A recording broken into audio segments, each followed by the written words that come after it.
Cherche refuge auprès d'Allah contre Satan le banni. Au nom d'Allah, le tout miséricordieux, le très miséricordieux.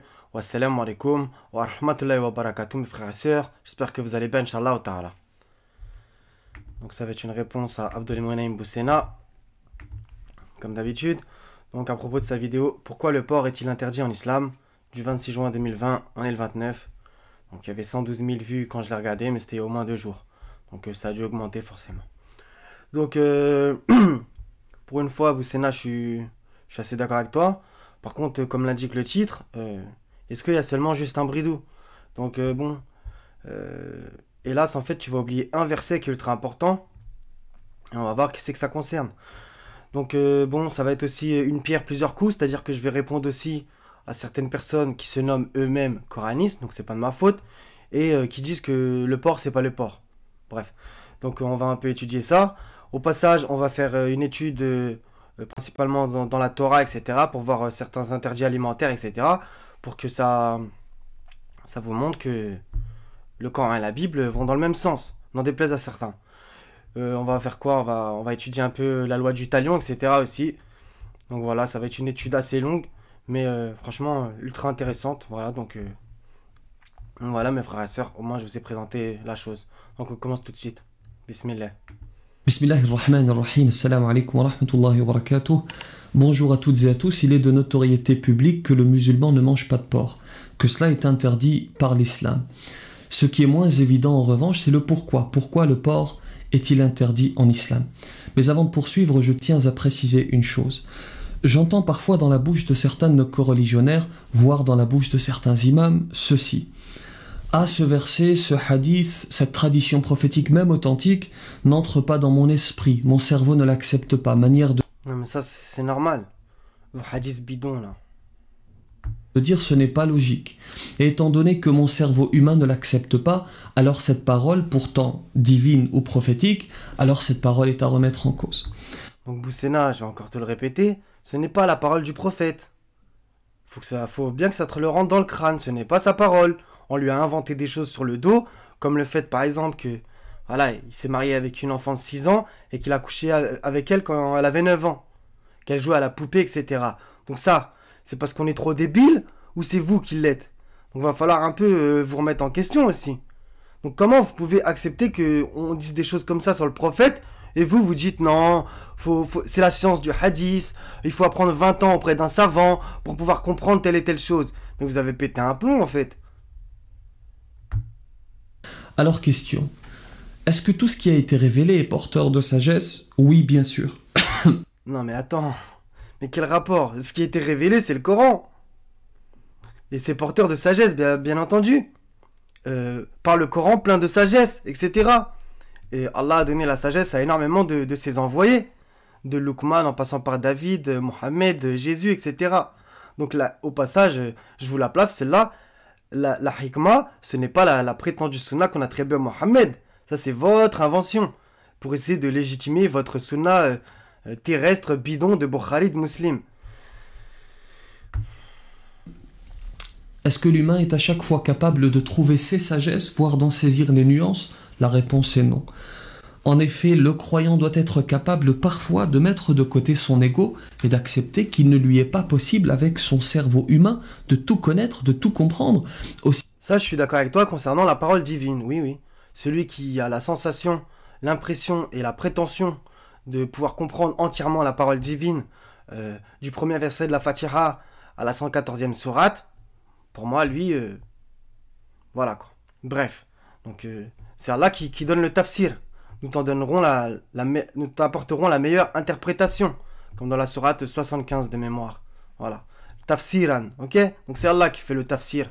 N'en déplaise à Ibn Kassir ou je sais pas qui, ok? Donc voilà. Donc, par contre, vos hadiths, c'est très simple à comprendre. C'est normal, ce sont des paroles humaines. Donc toi, Boussena, je vais te faire un exemple avec ton propre cas. Donc dans ta famille, on calomnie ton cousin, etc. On dit que voilà, il a couché avec une enfant de 9 ans, etc., etc. On dit qu'il faisait caca derrière ta maison. On dit que... Ça, je te sors des hadiths parce qu'en fait, c'est ce qu'on dit sur le prophète. Donc je vais te comparer à ton cousin. Peut-être que du coup, ça va peut-être te rentrer dans le crâne. On dit qu'il faisait caca sur des briques. On dit quoi d'autre? Qui crève des yeux. On dit quoi d'autre? Qu'il a ordonné de tuer les chiens alors que le chien est dans la sourate la caverne. De tuer les corbeaux alors que le corbeau a aidé le premier criminel de l'humanité. Rien que ça, hein. Là je t'ai sorti que une mention infime de ce qu'il y a dans les prétendus sarir de Muslim ou de Bukhari. Est-ce que tu accepterais qu'on dise ça sur ne serait-ce que ton cousin? Ben pourquoi tu acceptes ça sur le prophète?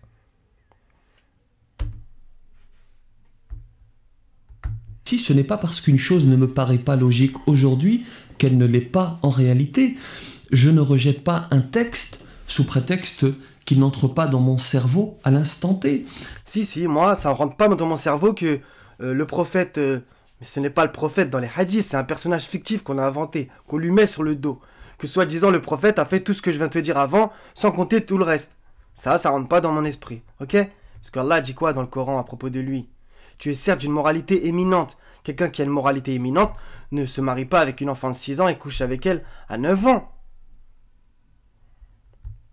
Mais bon, en fait, vous prétendez aimer Mohammed, vous êtes dans l'idolâtrie, oui, je l'admets, vous êtes dans l'idolâtrie, dans le sens que, idolâtrie, regardez la définition, ça veut dire amour excessif pour quelqu'un, quelque chose ou autre, ok?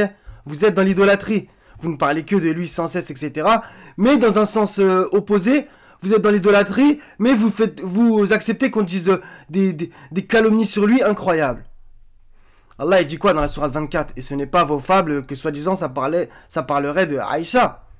Encore un personnage fictif que vous avez inventé. Trouvez-moi son nom dans le Coran. Vous n'arriverez pas. Donc dans la sourate 24, Allah il dit quoi à propos de la calomnie? Normalement on doit dire gloire à toi, ce n'est qu'une calomnie évidente. Mais non. Et vous prétendez aimer Mohammed après? Parce que parfois il faut des années, voire des décennies, pour comprendre une sagesse divine. Voilà. Ça, je suis d'accord avec toi que voilà, les versets du livre, il y a moyen que oui, des fois même on comprendra peut-être jamais si Allah ne nous donne pas le tafsir. Ça, je suis d'accord avec toi. Par contre, ça c'est ce que vous prêchez aussi, c'est que pour votre prétendue science bidon qui n'existe pas, la science du hadith, ça il faut étudier des années, etc. Non, je suis désolé. Donc j'invite tous les frères et sœurs à télécharger Muslim, parce que ça existe maintenant en PDF, et faites le travail. Lisez. Vous allez voir, il y a plein de trucs qui ne vous rentrent pas dans l'esprit. Si ça touche pas votre cœur et que vous n'êtes pas dégoûté, franchement, je vais vous le dire clairement, vous avez sûrement un problème au cœur. Parce que vu comment on parle de Mohammed et comment on le décrit, ce qu'il faisait, etc., il ne connaissait pas le Coran, il faisait n'importe quoi, etc. C'était un homme bizarre. Il ne peut pas avoir reçu la prophétie si c'est du même Mohammed qu'on parle. Mais il y en a deux. Il y a celui du Coran et il y a celui des hadiths. Voilà. Et pour couper l'herbe sous le pied à ceux qui diront « Et voilà, on doit suivre comme des moutons, on ne doit pas réfléchir », je réponds « Non, c'est vous qui avez simplifié mon exposé, pardon. » Non, mais vous êtes pire que des moutons. Vous faites comme dans la sourate 2, verset 170, et quand on leur dit « Suivez ce qu'Allah a fait descendre », ils disent « Non ». Voilà, vous dites « Non ». Ils disent « Non, mais nous suivrons plutôt les coutumes de nos ancêtres ». Voilà, c'est ça vos coutumes. Rentrer par de tel et tel pied, mettre sa chaussure droite, faire les ablutions en commençant par la droite, pas manger de la main gauche, etc. Ça, c'est des coutumes. C'est écrit où ça dans le livre? Nulle part. Non, mais nous suivrons plutôt les coutumes de nos ancêtres. Quoi? Allah dit quoi? Même si leurs ancêtres n'avaient rien raisonné, ils n'étaient pas dans la bonne direction. Donc il y a aussi une notion de la guidance, d'être dans la bonne direction. Et Allah dit dans un autre verset, la direction est la direction d'Allah. Je me dois de toujours réfléchir. Mais même si je ne comprends pas tout... Justement, y a-t-il quelqu'un pour réfléchir? Est-ce que tu as réellement réfléchi sur les hadiths qu'on t'a vendus, Boussena? T'as étudié des années, mais ça t'est rentré dans le cœur, normal? Normalement, au bout d'une nuit, prenez Muslim, comme je vous l'ai dit, faites-le. Moi, je l'ai fait moi-même. Donc, du coup, je peux vous témoigner. Téléchargez Muslim, ce torchon, et faites le test. Lisez 500 hadiths d'affilée. Si vous avez aucun problème avec, franchement... À partir du moment où je crois fermement qu'Allah est l'unique, que Muhammad, paix sur lui, est son messager et prophète, que le texte est sacré, alors je suis certain que ce que je trouve dans ce dernier est véridique. Quand tu dis le texte est sacré, parce que là tu essaies un peu d'embrouiller, parce que tu as parlé de tradition prophétique il y a quelques instants. Non, essaie pas de noyer le poisson là, Boussena. Non, le texte révélé c'est le Coran. Khlas, et ne nous dites pas que la sunna est descendue du ciel. Ça vient d'où ça? Donc vous allez encore tordre les deux versets 53, 3 et 4. Il ne parle pas sous l'effet de la passion, ce n'est qu'une révélation inspirée. Oui, mais ça parle de quoi? Ça parle du Coran, c'est ça la révélation. Au passage, vous dites que Gabriel, il venait à chaque fois voir le prophète. Bah c'est bizarre, dans le Coran, il y a écrit, il l'a pourtant vu une deuxième fois lors d'une deuxième descente. Il l'a vu 2 fois. Coraniquement, il l'a vu 2 fois. Dans l'interprétation, elle n'est pas sacrée et elle change d'érudit en érudit, c'est pour cela qu'il y a autant de divergences. Pour la question qui nous occupe aujourd'hui, la sagesse est aisément compréhensible.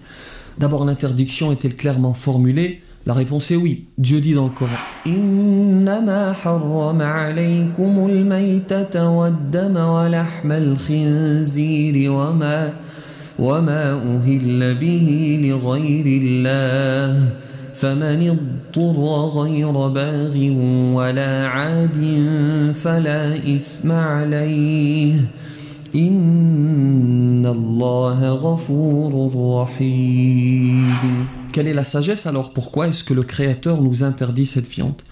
Il y a un premier indice dans le verset 157 de la sourate 7. Il leur ordonne le convenable, leur défend le blâmable, leur rend licite les bonnes choses, leur interdit les mauvaises. Non, je suis désolé, ce verset... comment ça, il?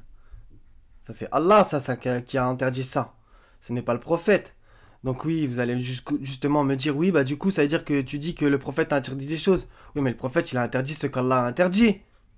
Parce qu'il y a des versets qui disent, ne dites pas ceci est illicite, cela est illicite, proférant le mensonge avec vos langues, etc. Donc Mohammed n'a pu interdire que ce qu'Allah a interdit lui-même. Bref. Donc vous dites qu'il a interdit la musique, qu'il a interdit aux femmes de s'épiler les sourcils, blablabla, blablabla, blablabla. Ça vient d'où ça dans le livre?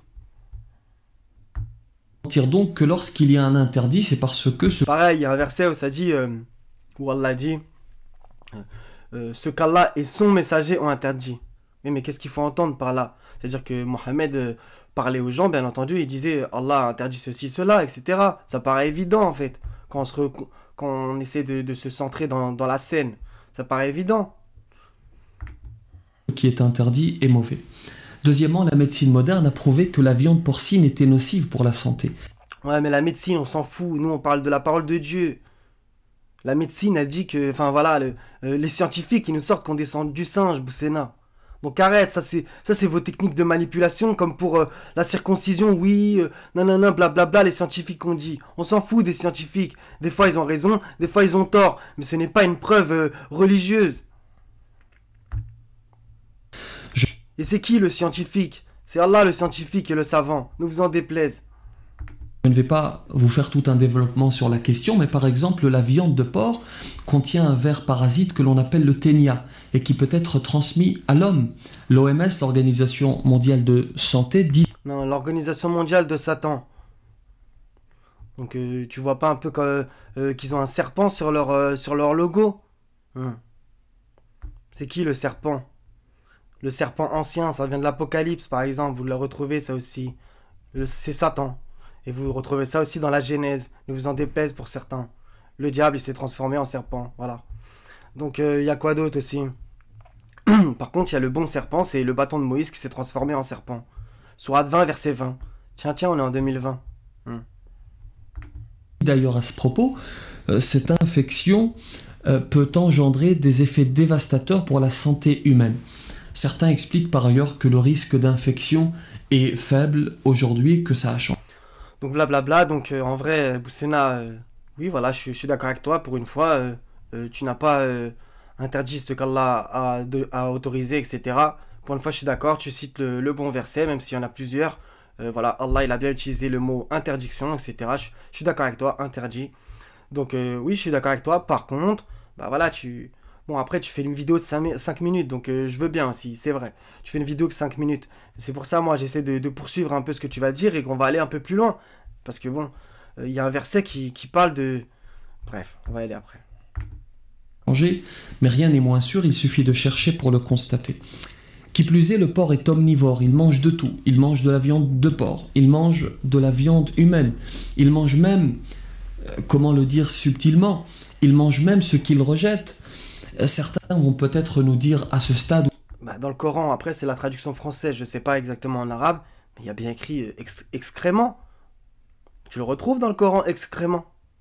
Et Allah ne se gêne point de dire le mot goutte de sperme aussi. Donc Allah, bien entendu, il est pudique. Par exemple, quand il parle des rapports entre hommes et femmes, il est pudique. Mais il se gêne pas de dire certains mots, excrément, sperme, et alors? Oui, mais la viande rouge, Vous dites bien que le prophète, il faisait caca assis sur 2 briques, et que les gens l'observaient du haut de la Kaaba. Que quelqu'un l'a observé du haut de la Kaaba. Donc bon, qu'est-ce qui est acceptable? est également dangereuse, la viande de bœuf, etc. En fait, n'importe quelle viande, lorsqu'elle est consommée sans modération, devient dangereuse. En revanche, comparer les effets sur la santé. Comme pendant votre ramadan, par exemple. Donc c'est le concours de celui qui dépensera le plus de thunes pour faire un bon repas. Hmm. Avec des files de 50 personnes pour acheter des gâteaux. Hmm. Et la boucherie qui est blindée.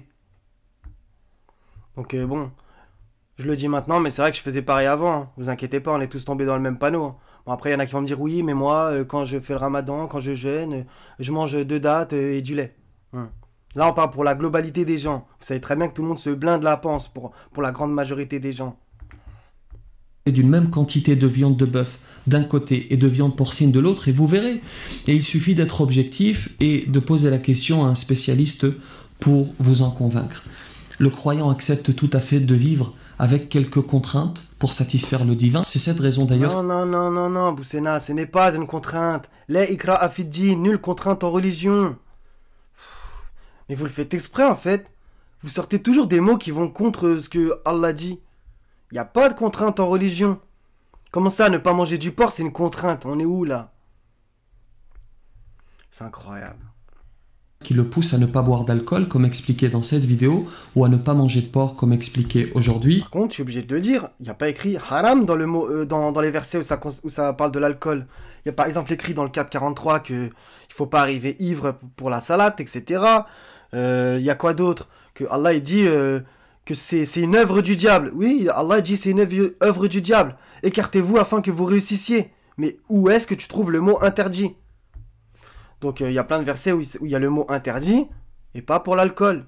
Donc moi, attendez, qu'on se comprenne, hein, j'incite personne à boire de l'alcool. Mais Allah n'a pas dit que c'était interdit. Je suis désolé. Donc maintenant, où est-ce qu'on prend nos passions? Ou alors où est-ce qu'on écoute les hommes? Ou alors est-ce qu'on écoute Dieu? Moi, Dieu, il m'a pas dit que c'était interdit. Maintenant, il a dit de s'en écarter afin de réussir. Donc voilà. N'hésitez pas à partager cette vidéo si vous pensez qu'elle peut être utile. Si vous avez des compléments à apporter, des réflexions, des précisions, rendez-vous dans les j'ai des précisions et des compléments, Boussena. commentaires. Quant à moi, je vous laisse, je vais essayer de marquer quelques buts. Je vais essayer de distribuer quelques petits ponts. Et d'ailleurs, comme Superman ou Batman, je vais me transformer pour cela. Voilà. Je plaisante bien sûr pour les buts et les petits ponts. C'est plutôt moi qui les reçois le plus souvent, que la paix soit sur vous. En plus, tu mets le maillot de la Juve, Boussena. Mais mets le maillot de Roubaix, franchement, c'est mieux. Ce club d'escrocs de la Juventus. Franchement, Boussena, je t'avais fait la vidéo où on te voyait justement en faisant votre prétendue salade de l'Aïd dans un stade de foot, donc sur le terrain. Et je t'avais dit justement des petites remarques footballistiques. Que la prochaine fois que tu te mettais devant les cages, marque au moins, tu vois. Ou alors va au gardien si tu veux. Va au goal et je te mettrai une petite palenka au calme. Donc voilà, Boussena, ça c'était dit. Donc, il y a 5 versets où il y a le mot porc. Donc dans le 273, celui que tu as cité. Donc le 5:3. Donc on va réciter que les petits passages où il y a le mot porc. Vous sont interdits, bismillah, vous sont interdits la bête trouvée morte, le sang, la chair de porc, ce sur quoi on a invoqué un autre nom que celui d'Allah, la bête étouffée, la bête assommée ou morte d'une chute, ou morte d'un coup de corne, ou celle qu'une bête féroce a dévorée, sauf celle que vous égorgez avant qu'elle ne soit morte. Ok? Qu'on a immolé sur les pierres dressées, ainsi que de procéder au partage par tirage au sort au moyen de flèches. Ok? Donc, il y a souvent la notion de bête trouvée morte, on la voit 2 fois, le sang aussi, et là il y a écrit viande de porc, et là il y a écrit chair de porc. Ok? Donc, on va réciter le 560 après, ok. Donc, 1615, il vous a en effet interdit la bête morte, le sang, la chair de porc et la bête sur laquelle un autre nom que celui d'Allah a été invoqué. Mais quiconque en mange sous contrainte n'est ni rebelle ni transgresseur, et n'est ni rebelle ni transgresseur. Allah est pardonneur et miséricordieux. En vérité, tu aurais plutôt dû citer ce verset. Je me rappelle même plus en fait lequel tu as cité. Il se ressemble tellement. Bon, c'est pas très très grave. Donc du coup, j'ai un trou de mémoire. Donc il a bien écrit que quiconque en mange sous contrainte et n'est ni rebelle ni transgresseur, alors Allah est pardonneur et miséricordieux. Ok? Donc si ça devient la hesse et qu'il y a un cochon qui se présente devant toi, mon vieux, tu vas en faire une cochonaille, hein, je te le dis. Hein.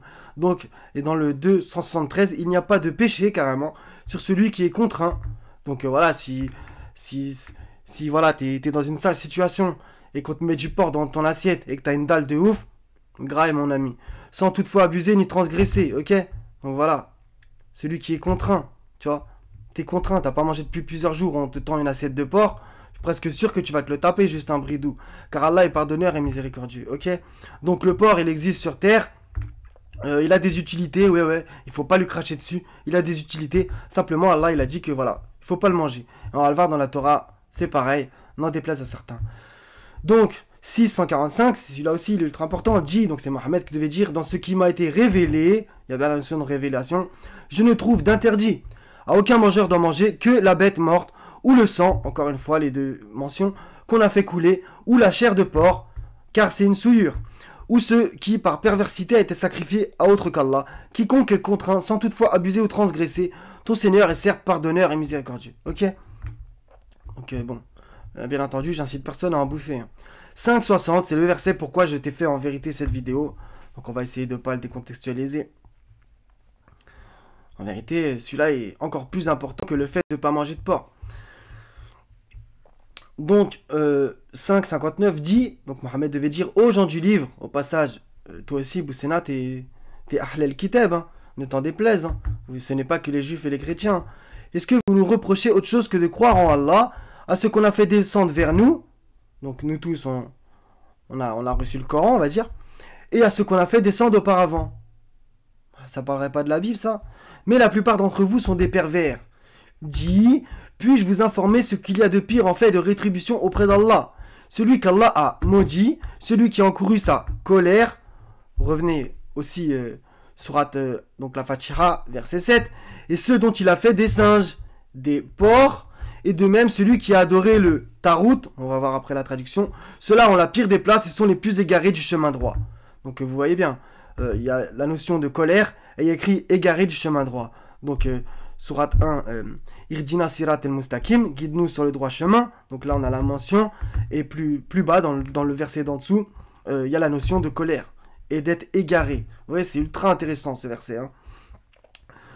Donc voilà. Donc on va étudier un peu. Donc il y en a qui disent avec les autres versets que porc c'est pas porc. Mais comment vous faites avec ce verset? Eux ils disent que le mot khinzir ça veut dire viande avariée. Et comment vous faites avec ça? Là on a bien la notion de singe, c'est bien un animal. Et juste après un autre animal, le porc. Donc ça colle pas du tout votre truc. Et donc il a fait des singes et des viandes avariées. Ça colle pas. Donc on va voir un petit peu. Donc Boussena, est-ce que toi tu penses que tu rentres dans le cadre de ces gens-là? Le 5,60. Pose-toi la question. Donc avariée, cette viande est avariée, nous ne pouvons plus la manger. Donc en vérité, moi je ne questionne pas le créateur, il n'est pas interrogé sur ce qu'il fait, ni sur ce qu'il dit, c'est nous qui devrons rendre des comptes, ok? Par contre, on va dire, je me pose la question, et je vous interroge aussi les frères et sœurs, donc est-ce que Allah a réellement besoin de nous dire que la viande avariée est interdite? Enfin je sais pas, ça vous est peut-être arrivé dans votre vie, vous achetez, je sais pas moi, un steak, et sans faire exprès, vous l'avez pas grillé dans votre frigo, il était couvert par autre chose, vous regardez la date, vous voyez 2-3 jours après, genre, vous l'ouvrez, vous sentez une odeur de ouf. Est-ce que tu as envie de le grailler? Donc ça, c'est une évidence. Tu ne vas pas manger de la viande avariée. Donc dans le 1615, Innama harama alaykum al-maitata wa al-dama wa lahma al-khinzir. Ok? Donc il y a bien le mot haram. Donc pour une fois, vous ne dites pas c'est interdit alors que ça ne l'est pas. Donc là, j'ai essayé de trouver des plats à base de sang, puisqu'on va voir que ça existe. La sanquette est une préparation culinaire d'un gros quart sud-ouest de la France, de la Gascogne à l'Auvergne, à base de sang. Ok? Ça, c'est ce que Allah nous a interdit. Elle est préparée au moment même de l'abattage de la volaille ou de l'agneau par une saignée. Le sang est récupéré sous l'animal en touillant dans un récipient plat garni d'un peu de vinaigre pour ralentir la coagulation, d'ail, d'oignon doux, de persil, 2 morceaux de ventrèche, du sel et de poivre. Une fois le sang caillé, une galette obtenue et frite à la poêle, puis consommée bien chaude. Ça me donne pas faim. Donc on a étudié un peu le 5, 60, on va un peu regarder parce qu'il y a le mot tarout qui justement est jamais traduit. Donc on va voir que dans 1, 2, 3, 4 traductions, je crois que ce n'est jamais pareil. Donc par contre, c'est pourtant on va dire entre guillemets, des gens qui suivent le Coran seul, ces traductions-là, et ils n'ont jamais traduit par vin d'avarié. Donc bon, ça ne veut pas dire qu'ils ont forcément raison, hein, qu'on se comprenne. Hein. La minorité, c'est toujours mieux que la majorité, qu'on se comprenne. Donc des singes et des porcs, des singes et des porcs, des singes et des cochons, il a mis. Il a fait des singes et des porcs. Après, lui, il a mis, entre parenthèses, les infectés malodorants. Donc, et celui qui adora les idoles, il a traduit par le tarot. Et les adorateurs d'idoles, pareil. Serviteur du mal, il a traduit dans Monotheist Group, je ne suis pas spécialement d'accord. Et intéressant dans 560, et servant les extrémismes. Celui-là, c'est très intéressant. Donc, porc, cochon, truie, charcutier, scrophole, ladrerie, porcin. Note, extension probable de la racine étymologique Khaniza qui signifie sentir mauvais, est avarié, se dit principalement pour la viande. Donc oui, vous avez dans un sens des arguments, je suis d'accord avec vous, puisque voilà, on voit bien que c'est l'extension de la racine. Probable, il a bien écrit. Ok, mais la racine, ça ne veut pas forcément dire que le mot qui vient de cette racine est pareil. Bref. Donc maintenant, on va taper porc dans la Bible. Donc 6 résultats. Ok, donc on a dans Ésaïe, Lévitique, Ésaïe, Deutéronome, Ésaïe, Actes aussi. Parce qu'il y a un mec qui s'appelait Porcius Festus. Donc j'ai un peu cliqué sur les strongs et Porcius ça veut dire porc. Ok. Donc maintenant on va aller voir dans Lévitique chapitre 11. Donc oui, on va faire une étude. Je crois que ça va être un peu long, hein, mais bon. Je pense que c'est ultra intéressant les frères et sœurs. Donc Lévitique 11, versets 7 à 8. Vous ne mangerez pas le porc. Donc on va regarder le mot, c'est... Par contre, je ne sais pas prononcer en hébreu, je vous avoue. Donc moi, comme je le lis en phonétique, c'est chazir. Après, c'est K-H-A-Z-E-E-R. Okay, vous ne mangerez pas le porc qui a la corne fendue et le pied fourchu, mais qui ne rumine pas. Vous le regarderez comme impur. Ok, impur. Vous ne mangerez pas de leur chair et vous ne toucherez pas leur corps mort. Vous les regarderez comme impurs. Donc, il y a plein d'autres animaux. Regardez, par exemple, écrit « Vous ne mangerez pas le daman qui rumine, etc. etc. » Donc, on va un peu étudier ça aussi. Donc là, j'ai cliqué sur Parak. Oh là là. Ah oui, c'est à propos du...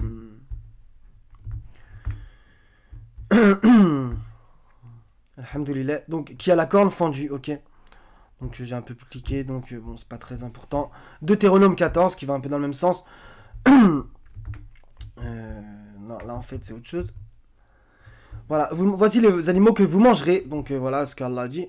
Le bœuf, la brebis, la chèvre, le cerf, la gazelle et le daim, le bouquetin, le chevreuil, la chèvre sauvage et la girafe. Ok. Donc, vous mangerez de tout animal qui a la corne fendue, le pied fourchu et qui rumine. Ok. Donc, en fait, il y a des précisions par rapport au verset de Lévitique. Ok. Donc, parce qu'il y a bien écrit, mais qui ne rumine pas. Ok. Ok, il y a une différence entre ceux qui ruminent et ceux qui ruminent pas. C'est des petites nuances. Mais vous ne mangerez pas de ceux qui ruminent seulement ou qui ont la corne fendue et le pied fourchu seulement. Vous voyez, il y a des précisions. Ainsi, vous ne mangerez pas le chameau, le lièvre, le daman, qui ruminent mais qui n'ont pas la corne fendue. Vous les regarderez comme impurs. Donc là, on va me dire, oui, mais dans le Coran, il y a écrit chameau dans la sourate 22 à propos de l'immolation. On va voir si c'est vraiment le mot chameau. Vous allez voir, tout colle, c'est extraordinaire. Vous ne mangerez pas le porc qui a la corne fendue mais qui ne rumine pas, vous le regarderez comme impur. Vous ne mangerez pas de leur chair et vous ne toucherez pas leur corps mort. Ok. Donc, en fait, il y a écrit après, voici les animaux dont vous mangerez parmi tous ceux qui sont dans les eaux, etc., etc. Vous mangerez tout oiseau pur, etc., etc., etc. Vous ne mangerez d'aucune bête morte. Ok. Donc, c'est la confirmation encore. C'est parfait, subhanallah al-azim. Donc, Matthieu chapitre 7, verset 6. Donc, on va avoir un truc intéressant que Jésus a parlé du porc. Ne donnez pas les choses saintes aux chiens. Ce que j'ai quand même des fois l'impression de faire. C'est-à-dire d'essayer de prêcher quelque chose et que les gens... bref. Et ne jetez pas vos perles devant les pourceaux, de peur qu'ils les foulent aux pieds, ne se retournent et ne vous déchirent. Donc je pense que ça vous rappelle un dicton. Faut pas donner... donner de la confiture aux cochons. Vous voyez? Ça ressemble un petit peu quand même. De toute façon, il y a pas mal de dictons qui sont bibliques, etc. ou évangéliques. Donc 1618, aux Juifs, on va voir, je crois que j'ai pris, ouais, on va voir si c'est vraiment écrit aux Juifs. Donc en fait c'est aux judaïsés ceux qui se sont judaïsés, nous avions interdit ce que nous t'avons déjà relaté. Parce qu'en fait, si on traduit par juif, là du coup on va se dire oui, mais juif, ça veut dire que la Torah est descendue sur les juifs. Bah non, il n'y a pas le mot juif dans la Torah. Oui, oui. Donc c'est à ceux qui se sont judaïsés, on va comprendre la petite nuance. Nous avions interdit ce que nous t'avons déjà relaté, nous ne leur avons fait aucun tort, mais ils se faisaient du tort à eux-mêmes. Ok? Donc, ils sont devenus juifs, hadou, ok? Donc on clique, ils sont devenus juifs, hadou, donc judaïsés. Au passage, dans le 2,62, voilà. Ceux qui ont cru, ceux qui se sont judaïsés, les Nazaréens, les Sabéens, quiconque a cru en Dieu et au jour dernier et a accompli de bonnes œuvres, pour eux leur récompense est auprès de Dieu. Ils n'auront rien à craindre et ils ne seront point affligés. Ça c'est pour ça c'est pour ceux qui disent qu'il n'y a que les musulmans qui iront au paradis. Vous tenez justement la même parole qu'il y a dans la Sourate 2, que en gros les juifs et les chrétiens disent que le paradis leur est seulement réservé pour eux. Ok? L'ultime demeure est seulement pour eux. Apportez votre preuve si vous êtes véridique. Donc pareil, etc. Donc on continue. Donc ultra intéressant, j'ai tapé la racine de hadou, ok, elle apparaît plein de fois, ok, donc à propos de judaïser, etc. On descend, et c'est la même racine que houd, donc celui de la sourate 11, ok. Donc j'avais déjà remarqué ce truc là, mais là on va dire que c'est une confirmation. Houd. Donc il y a quand même une notion avec un rapport avec la guidance, la guidée, le guide, etc. C'est ultra intéressant en vérité, c'est subhanallah. Donc voilà, donc on continue 460.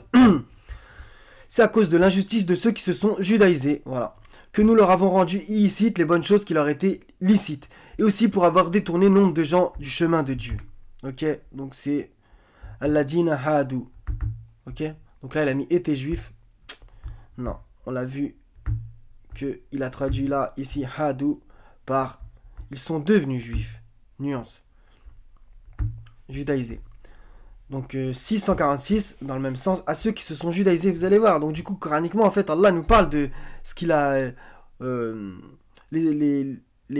dire, les restrictions alimentaires de la Torah. À ceux qui se sont judaïsés, nous avons interdit toute bête ongulée et des bovins et des ovins. Nous leur avons interdit la graisse, sauf ce que portent leur dos, leurs entrailles ou ce qui est mêlé aux os. Ainsi, nous les avons rétribués pour leur rébellion. Nous sommes véridiques, ok? Donc maintenant, vu que dans la Torah il avait écrit ongle de mémoire, où est-ce que j'ai vu ça? Non, c'est dans le Coran en fait. Voilà, n'importe quoi. Toute bête ongulée, ok? Donc du coup, vous allez voir, ça s'appelle les ongulés, du grec onikos, puis du latin ongula, ongle. Forme une division traditionnelle des mammifères placentaires, etc. Blablabla. Donc, proposé par Linné, donc c'est un monsieur, donc il n'a pas la science de Dieu, pour rassembler les espèces marchant sur le bout des doigts comme les ruminants, les porcins, les chevaux, les rhinocéros ou les éléphants. Ok? Donc, nous avons interdit toute bête ongulée, et lui il classifie par exemple les ruminants, par exemple il classifie les comment ça s'appelle, les girafes parmi les ruminants. Ouais, mais Allah il a dit qu'on a le droit de manger la girafe, donc ce monsieur s'est trompé. Par contre il a classé les porcins, c'est bon, dans les bêtes ongulées que Allah a interdit.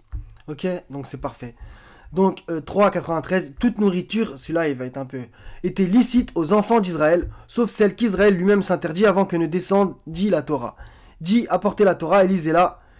Là après c'est pas bon, si ce que vous dites est vrai, c'est pas ça. C'est in kuntum sadikin. Donc si vous êtes véridique, ce qui quand même nuance la chose. Ça nuance la chose. Si vous êtes véridique, change beaucoup que si ce que vous dites est vrai, ok? Ok? Donc je sais plus ce que je voulais dire à propos de ce verset. Je sais plus ce que je voulais dire, j'avais déjà préparé mon truc, mais bon, pas grave. Donc du coup, pour ceux qui lisent que le Coran, bah des fois, ils ne savent pas qui c'est Israël en vérité. Donc c'est dans Genèse 32, 28, il dit encore, ton nom ne sera plus Jacob, ok? Donc Jacob du Coran aussi. Mais tu seras appelé Israël, car tu as lutté avec Dieu et avec des hommes, et tu as été vainqueur, ok? Donc les versets suivants sont des fois aussi ultra mal interprétés, etc. J'aime pas comment les gens l'interprètent. Mais bon, c'est encore un autre sujet, là je fais une petite étude. Genèse 35, 9, 10 qui va dans le même sens. Dieu apparut encore à Jacob. Donc là on va me dire, oui mais Dieu il a apparu à Jacob, c'est-à-dire quoi? Qu'il a vu Dieu. Faites-vous votre avis. Après son retour de Padan Aram, et il le bénit. Dieu lui dit, ton nom est Jacob, tu ne seras plus appelé Jacob, mais ton nom sera Israël. Et lui donna le nom d'Israël. Ok? Donc, on continue. 22-36, parce qu'on a vu tout à l'heure, il y a la mention de chameau. On va y retourner vite fait. J'essaie de ne pas me perdre, parce que j'ai énormément d'onglets. Donc c'est dans Lévitique de mémoire. Non, c'est dans Deutéronome alors.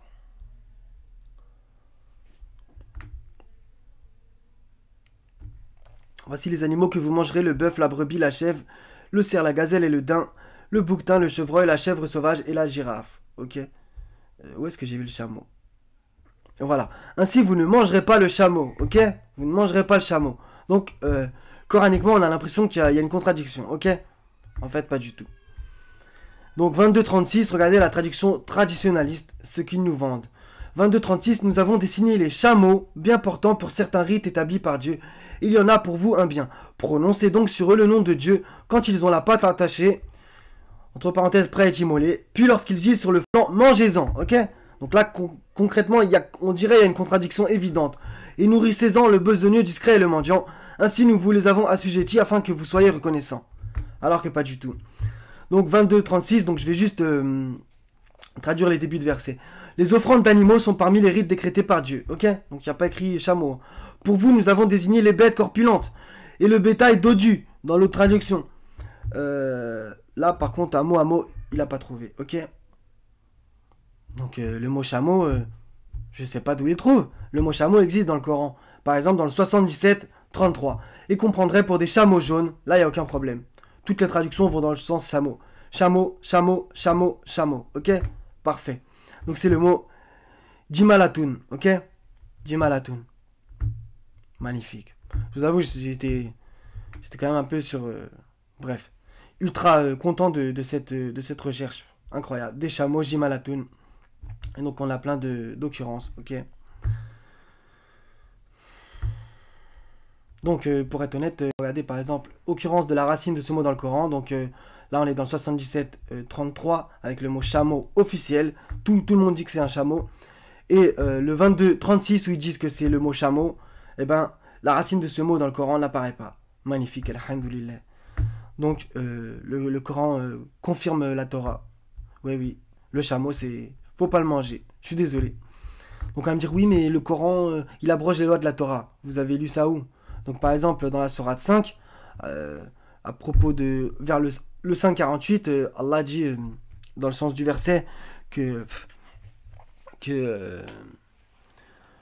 les livres d'avant sont confirmés mais le Coran prévaut, ok? Le Coran prévaut. Ben, c'est normal, c'est la dernière mise à jour. C'est ça qu'il faut comprendre. Ça ne veut pas dire que la Bible est fausse ou autre. D'ailleurs, sortez-moi les preuves que la Bible est falsifiée. Alors qu'Allah la confirme dans plein de versets. Parce que vous traduisez Al-Kitab par le livre. Ça ne colle pas. Par exemple, dans le 277, Allah dirait de croire au prophète, au livre, au singulier.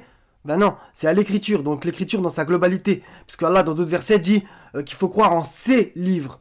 Donc Allah ne se contredit pas. Ok? Donc, etc. Nous avons justement dans la sourate 48 que les gens prennent que le verset 48 pour dire, vous voyez, le Coran nous suffit, etc. Non, déjà, premièrement, Allah nous suffit. Il ne faut pas être idolâtre du livre hein, aussi. Et donc, du coup, les versets autour du verset 48, il y a bien écrit que, voilà, chaque communauté, une législation, qu'on se comprenne. Mais les lois de la Torah, certaines sont confirmées dans le Coran. Et d'autres, on va dire que, voilà, il y a des petites... ok. Mais qu'est-ce que je veux dire par là? C'est que Allah parle de la Torah et de l'Évangile. Il dit guide et lumière dans les versets au-dessus du 48 dans la sourate 5. Et il dit que les gens de l'Évangile jugent par l'Évangile. Donc comment il pourrait être falsifié? Donc ça veut dire que si on va partir dans votre délire de... le Coran est descendu, on va dire, au 7e siècle. Et l'Évangile aux alentours du 1er siècle. Donc ça veut dire qu'au 7e siècle, Allah n'est pas au courant que l'évangile a été falsifié. Bref, ça colle pas à vos délires. Gloire et pureté à lui. Donc, Matthieu 19, 23, 26. Ah oui, ça je l'ai sorti, pourquoi? Parce que regardez. Donc vous allez voir qu'en fait Jésus a dit une parabole qui en fait est confirmée dans le Coran, pratiquement dans le même sens du verset.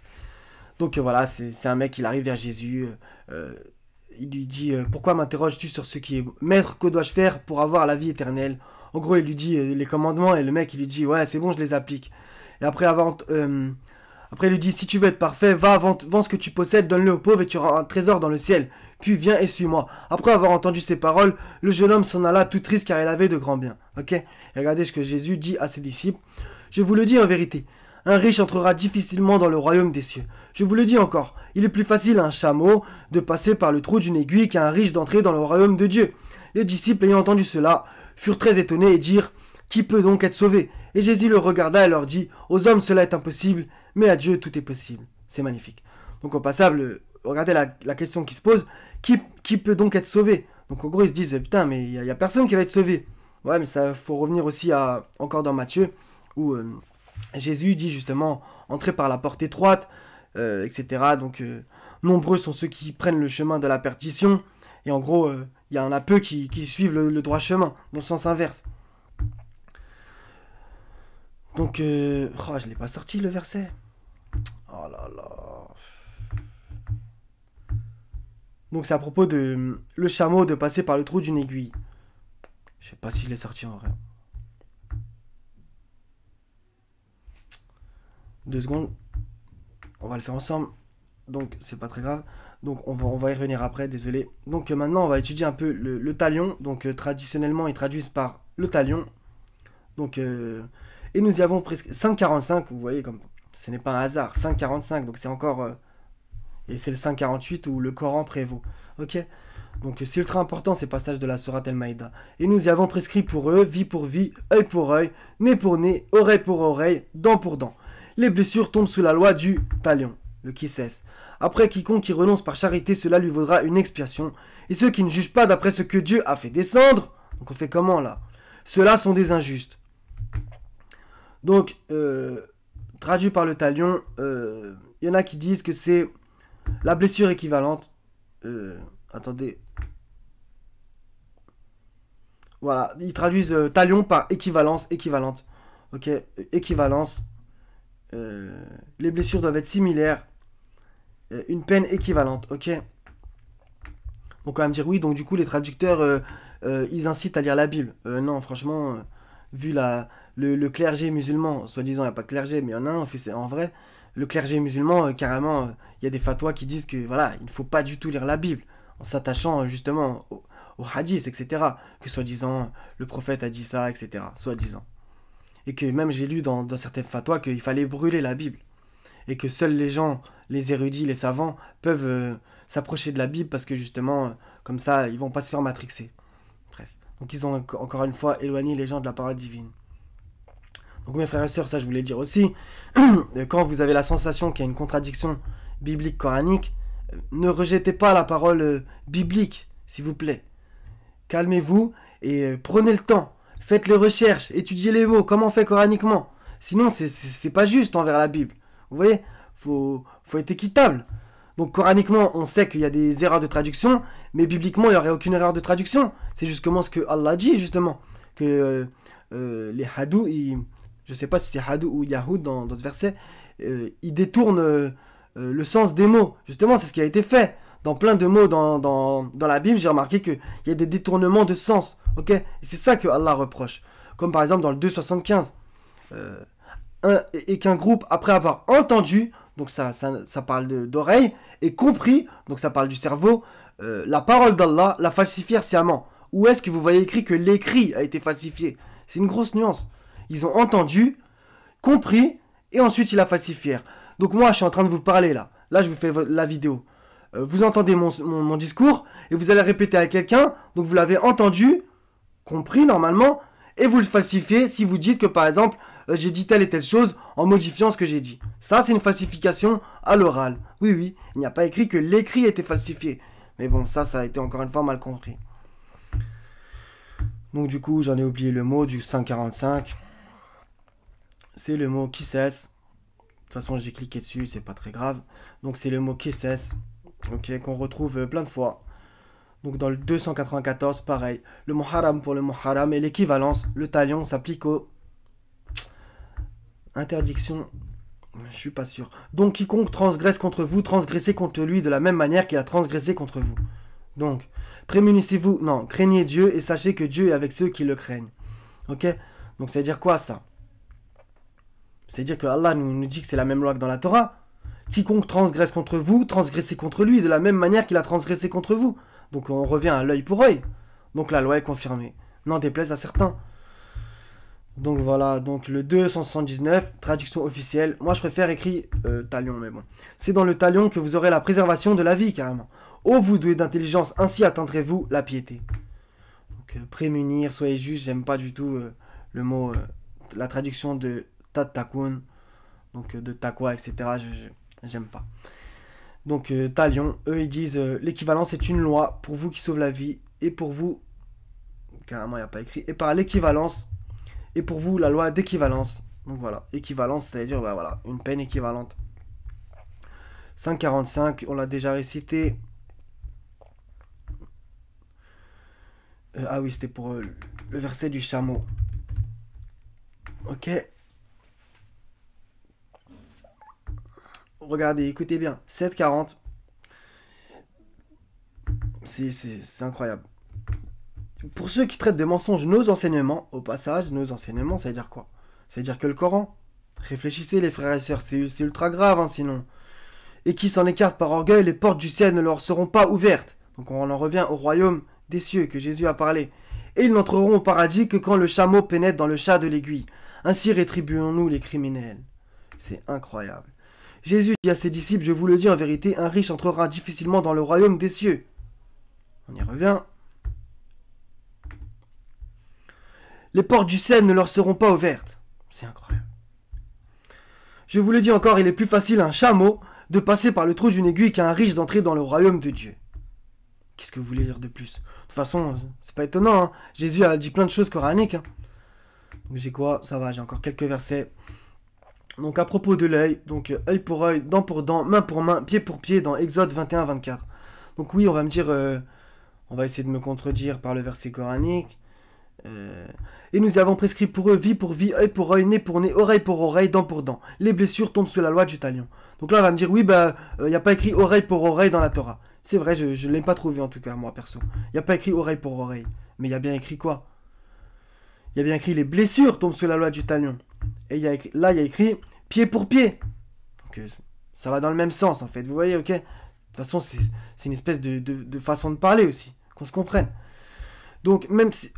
Exode 21, 23, 25. Mais s'il y a un accident, tu donneras vie pour vie, œil pour œil, dent pour dent, main pour main, pied pour pied, brûlure pour brûlure, blessure pour blessure. Ok? Meurtrissure pour meurtrissure. Donc là, on a bien meurtrissure, blessure pour blessure. On y revient. Les blessures tombent sous la loi du talion. Ok? C'est parfait. C'est parfait. Mais bon. Donc, Lévitique 24, 17 à 22. Celui qui frappera un homme mortellement sera puni de mort. Ok? Donc on a aussi cette notion dans le Coran. Avec...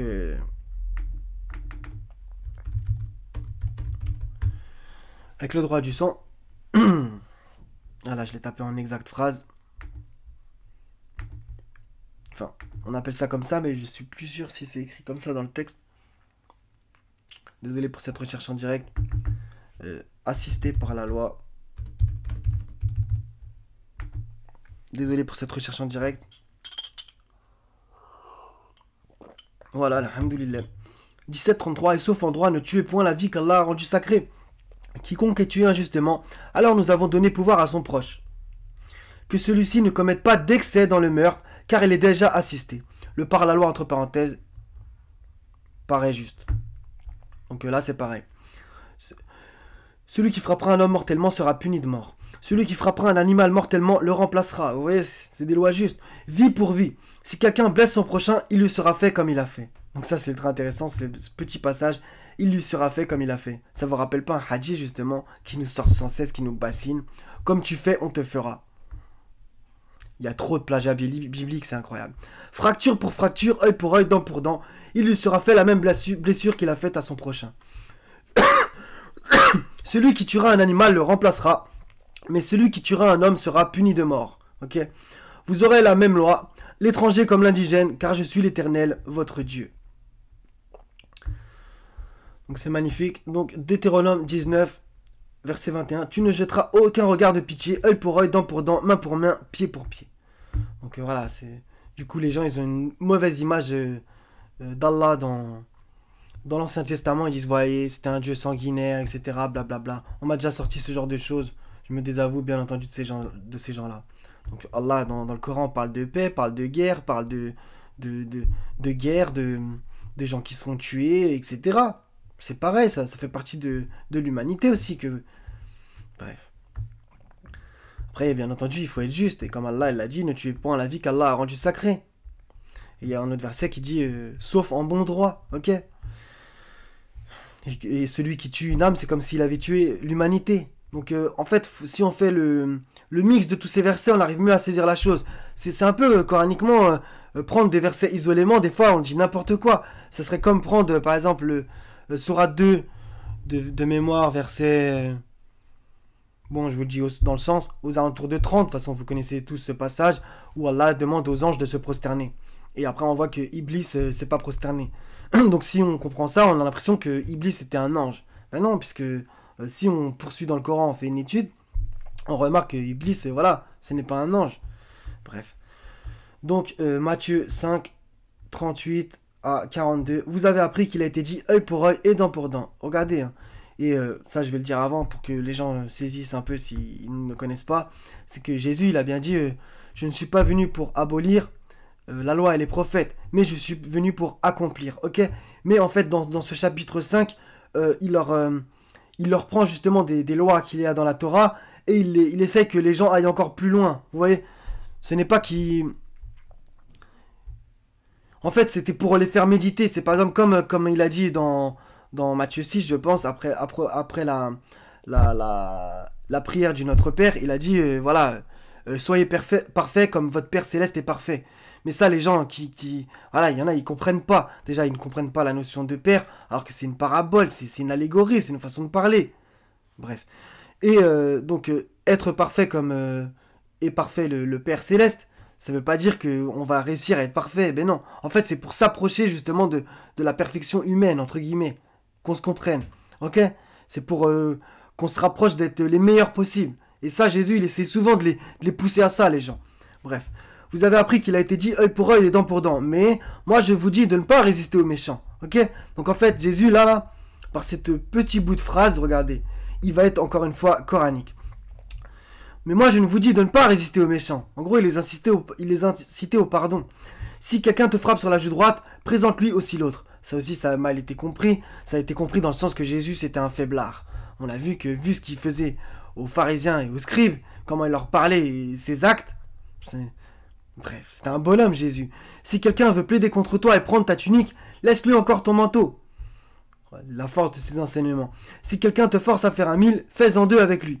Donne à celui qui te demande et ne te détourne pas de celui qui va emprunter de toi. C'est des commandements, des incitations à faire très compliquées, on va pas se mentir. Donc, sourate 42, versets 36 à 43, on a presque fini l'étude, donc on en a déjà combien? 53 minutes, subhanallah. Donc, je pense qu'il y en a plein qui ont dû lâcher, mais c'est pas grave. Donc, 42, 36, 43, donc vous allez voir. Tout ce qui vous a été donné n'est que jouissance de la vie présente. Mais ce qui est auprès d'Allah est meilleur et plus durable pour ceux qui ont cru et qui placent leur confiance en leur Seigneur, qui évite les péchés les plus graves ainsi que les turpitudes et qui pardonne après s'être mis en colère. Ok? Qui répondent à l'appel de leur Seigneur, accomplissent la salat, se consultent entre eux à propos de leurs affaires, dépensent de ce que nous leur attribuons et qui, atteints par l'injustice, ripostent. Ok? Donc ça veut dire quoi ça? Atteint par la justice, riposte. C'est encore une fois un parallèle de la loi du talion, c'est juste une autre façon de le dire. La sanction d'une mauvaise action est une mauvaise action identique. C'est pareil, vous voyez, c'est la loi du talion. Mais quiconque pardonne et réforme, regardez, il y a le mais, voilà kin sûrement. Mais quiconque pardonne et réforme, son salaire incombe à Allah. Il n'aime point les injustes. Quant à ceux qui ripostent après avoir été lésés, cela n'a pas de voix contre eux. Il n'y a de voix que contre ceux qui lèsent les gens et commettent des abus, contrairement au droit sur la terre. Ceux-là auront un châtiment douloureux. Écoutez bien. Et celui qui endure et pardonne, cela en vérité fait partie des bonnes dispositions et de la résolution dans les affaires. C'est magnifique. Donc, mais quiconque pardonne et réforme, son salaire incombe à Allah. Ok. Donc on a le droit de, voilà, quelqu'un nous insulte, on a le droit d'insulter. Mais si en nous-mêmes ou à la personne on dit je te pardonne, voilà, son salaire incombe à Allah. Et celui qui endure et pardonne, cela en vérité fait partie des bonnes dispositions et de la résolution dans les affaires. Donc ça revient à ce qu'a dit Jésus. Mais moi je vous dis de ne pas résister aux méchants, ok? Donc ce qu'il disait par là, en gros, ce qu'il faut comprendre, c'est que vous avez le droit d'appliquer l'œil pour œil, dent pour dent. Mais Jésus, il voulait qu'ils aillent plus loin, ok? Donc en gros, pardonner, c'est ça comme moi je le comprends en tout cas. Donc Matthieu 6 justement, donc 9 à 14, ok. Donc c'est à propos du pardon aussi. Donc ça, il y en a, ils vont couper la vidéo tout de suite vu que je vais réciter cette prière. Ça ne me dérange pas, faites ce que vous avez à faire. Voici donc comment vous devez prier. Notre Père qui es aux cieux, que ton nom soit sanctifié, que ton règne vienne, que ta volonté soit faite sur la terre comme au ciel. Donne-nous aujourd'hui notre pain quotidien. Pardonne-nous nos offenses, comme nous aussi nous pardonnons à ceux qui nous ont offensés. Notez bien cette phrase. Pardonne-nous nos offenses, comme nous aussi nous pardonnons à ceux qui nous ont offensés, car elle est précisée juste après. Ne nous induis pas en erreur plutôt, mais délivre-nous du malin. Car c'est à toi qu'appartiennent dans tous les siècles le règne, la puissance et la gloire. Si vous pardonnez aux hommes leurs offenses, votre Père Céleste vous pardonnera aussi. Ok? Mais si vous ne pardonnez pas aux hommes, votre Père ne vous pardonnera pas non plus vos offenses. Ok? Donc on en revient au verset 12. Pardonne-nous nos offenses, comme nous aussi nous pardonnons à ceux qui nous ont offensés. Maintenant on termine. J'ai tapé juif dans la Bible. Donc là, on le fait ensemble si vous voulez. Donc on tape sur pertinence. Donc ça nous ramène à Romains. Donc Romains c'est dans le Nouveau Testament. Donc ce n'est pas dans l'ordre. Par contre, si on tape dans le livre, ça nous apparaît dans l'ordre, selon la chronologie des livres. Donc, selon leur classification à eux, MCI Bible. Enfin, non. Selon la classification que eux ont choisie, parce qu'il y a plusieurs classifications selon les chrétiens. Bref, c'est encore un autre sujet. Donc, 2 Rois 16, 6, il y a écrit « Il expulsa des lacs les Juifs ». Ok. Et donc ça apparaît dans 2 Rois. Et donc, je vous montre, pour ceux qui ne connaissent pas, où est-ce que le livre des rois arrive. Donc le Pentateuque qu'on voit ici, donc la Torah, les 5 premiers livres, il n'y a pas. Ni dans Josué, ni dans Juge, ni dans Ruth, ni dans Samuel, et ça apparaît là, donc dans 2 Rois. Donc ça apparaît très tard dans l'histoire. Donc maintenant vous comprendrez mieux en quoi ils se sont judaïsés. Ok? Donc Moïse ne connaissait pas le mot juif, ni Jacob, etc. Ou dites-vous qu'Abraham était juif et chrétien? Pourquoi disputez-vous au sujet d'Abraham alors que la Torah et l'Évangile sont descendus après lui, etc. Abraham n'était ni juif ni chrétien, etc. Donc voilà, c'était tout mes frères et sœurs. Donc, Inch'Allah, ça vous sera utile. Donc 1 heure. Donc j'ai un petit peu poursuivi ce qu'a dit Boussena, en essayant de vous apprendre des choses. Moi-même j'ai appris des choses, alhamdoulilah. Donc bon, vous voyez qu'il n'y a aucun problème thoraïquement, coraniquement, et même évangélico-coraniquement. Oui, j'invente des mots. Ça ne plaît pas à certains, c'est pas grave. Donc voilà, que dire de plus? Je pense que c'était intéressant. Donc maintenant, pour terminer, on va revenir au fameux verset qui, c'est pourquoi à la base, on va dire que j'ai fait l'étude en partie. C'est donc le 560, dit: puis-je vous informer de ce qu'il y a de pire en fait de rétribution auprès d'Allah? Celui qu'Allah a maudit, celui qui a encouru sa colère et ceux dont il a fait des singes, des porcs, et de même celui qui a adoré, on va mettre le tarout, c'est pas grave, ceux-là ont la pire des places et ceux sont les plus égarés du chemin droit. Ok? Et il y a aussi un autre verset, soyez donc des singes abjects, ok? Qui va dans le même sens. Qu'est-ce que vous voulez que je vous dise? Donc il n'y a pas que les porcs juste un bridou, hein, ou fleur et michon.